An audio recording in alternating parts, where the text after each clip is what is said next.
नमस्कार। आज बात करते हैं राजस्थान की बहुउद्देशीय नदी घाटी परियोजना एवं सिंचाई परियोजना, जिसमें चंबल घाटी परियोजना की बात करेंगे।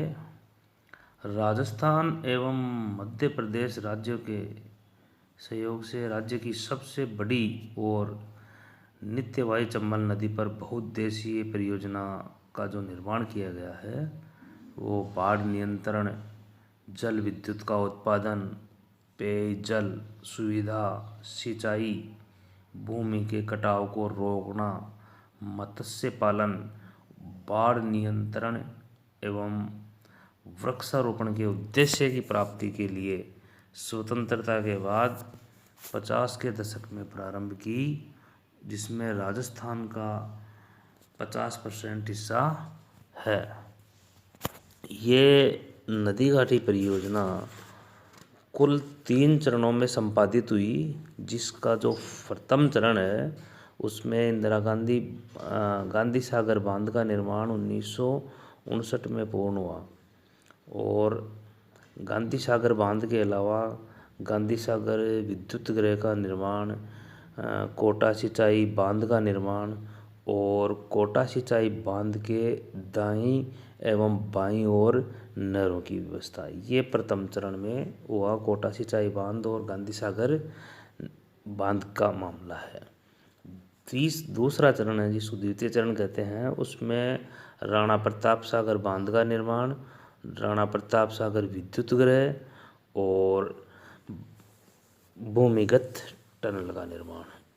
थर्ड फेज है, उसमें जो अंतिम चरण है तीसरा, उसमें जवाहर सागर बांध का निर्माण और जवाहर सागर जल विद्युत गृह का निर्माण। ये इस प्रकार से 3 चरणों में कंप्लीट हुआ। ये प्रथम चरण में जो गांधी सागर बांध और विद्युत गृह का निर्माण हुआ वो मध्य प्रदेश जिले के मंदसौर जिले में रामपुरा बानपुरा पटारों के बीच में है, कोटा से लगभग 90 किलोमीटर दक्षिण में और मध्य प्रदेश और राजस्थान की सीमा के पास में चंबल की जो तंग घाटी है उस पर 513 मीटर लंबा और 62 मीटर ऊंचा बांध 1959 में बनकर तैयार हुआ था और इसकी जो जलराशि की जो क्षमता है वो है 62.8 लाख एकड़ फीट पानी की है और विद्युत उत्पादक का काम भी करता है ये, जिससे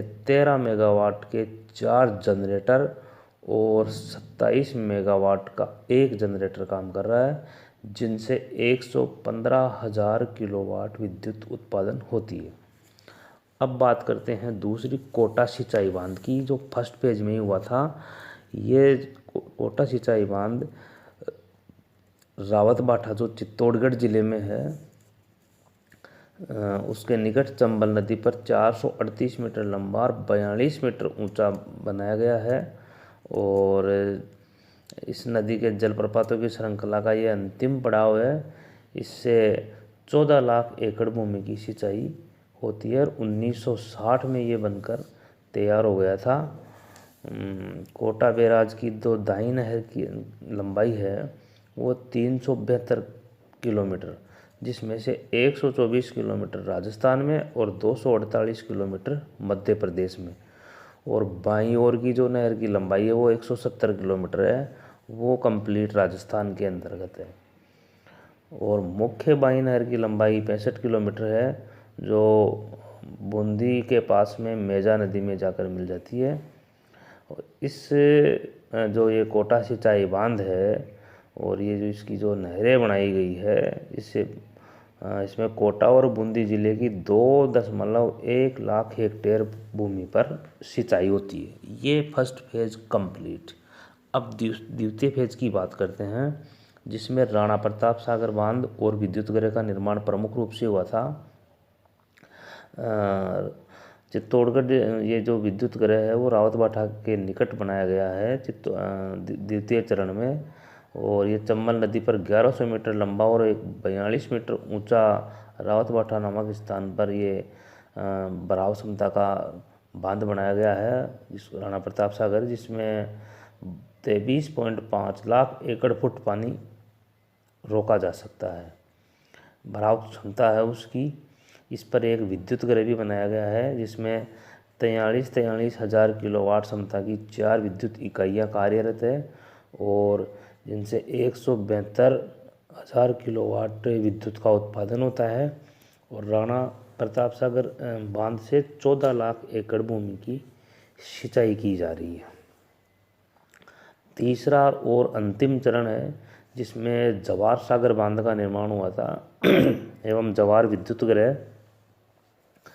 ये कोटा सिंचाई बांध से 16 किलोमीटर दक्षिण में बोराबास स्थान पर चंबल नदी पर 440 मीटर लंबा 45 मीटर ऊंचा बांध बनाया गया है। जवाहर सागर बांध का दूसरा नाम इसका कोटा बांध भी कहते हैं, जो एक पिकअप डैम है जिसमें गांधी सागर और राणा प्रताप सागर दोनों बांधों से छोड़े गए पानी को इकट्ठा करने का ये काम भी करता है। इस बांध के नीचे की ओर विद्युत ग्रह का निर्माण किया गया है जिसमें 33,000 किलोवाट क्षमता की 3 विद्युत इकाइयाँ स्थापित की गई है जिनकी विद्युत उत्पादन क्षमता है 99,000 किलोवाट। अब बात करेंगे चंबल नदी घाटी परियोजना के लाभ क्या है। तो सबसे फर्स्ट लाभ ये है कि 5.6 लाख हेक्टेयर भूमि की सिंचाई कोटा और बूंदी जिलों में हो रही है और 2008-9 तक इसमें कोटा जिले की 1.28 लाख हेक्टेयर भूमि और 12 जिले की 0.46 लाख हेक्टेयर भूमि, बूंदी जिले की 1.37 लाख हेक्टेयर भूमि